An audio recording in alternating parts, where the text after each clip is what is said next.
bring this up real quick so I can track it while we're talking. Alright, so daily thoughts is just a portion of the stream where I just talk about whatever is on my mind or anything that I'm working on or going over at the moment. Now, something that I've been doing this for a few months now, but it's pretty beneficial, right? Which is kind of common sense too, if you think about it. So it's about backtesting, and like I've been backtesting for what, 2.5 years now.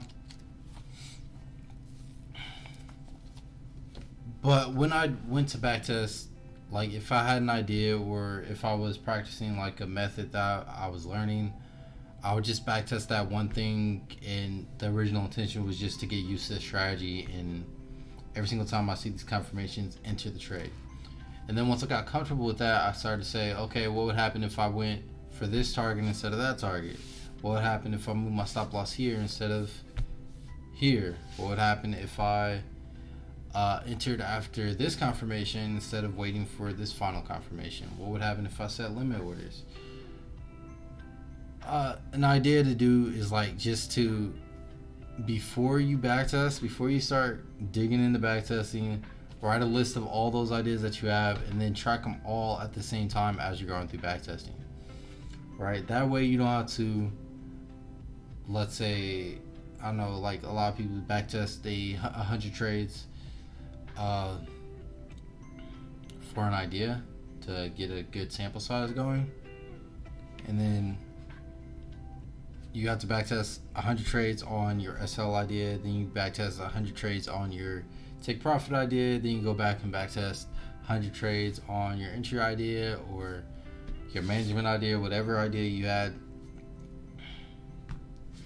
You're backtesting like 500 times instead of, you could just backtest one time and you record all that data or all those ideas, all the data for those ideas that you had in one session or in one big sample size, so it's easy to go through.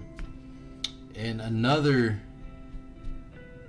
thing, like once you gather that data, if you put it into an Excel sheet, like customize your own Excel sheet to say, okay, I have all this backtesting data and I want to be able to edit it, so I can say, okay, what would happen if I, like, let's say this, because this is a major tip. This is something that really helped me. Knowing that, okay, most of your winners don't draw down more than X amount of percent. Let's say most of your winners don't draw down more than, let's say 30%. They don't go lower than 30%. If your trade's gonna win, most of them don't retrace 30% to the SL.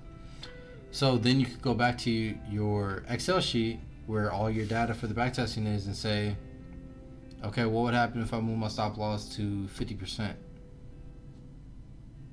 Alright, what if I, like my original SL, like cut that in half, and now like I have a higher R. Now you have a higher R for your trades.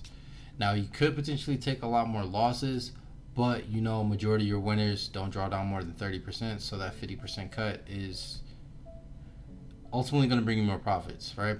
So that's just an idea, backtesting idea I guess I want to share on here and just bring up to the public. It's not too complicated, it's pretty simple. For those that have been trading for a minute, I don't think you should ever stop backtesting, honestly. It's gonna be, because there's a lot more that you can always learn, and I mean, of course, if you have ideas, you don't just want to bring it to the live market without knowing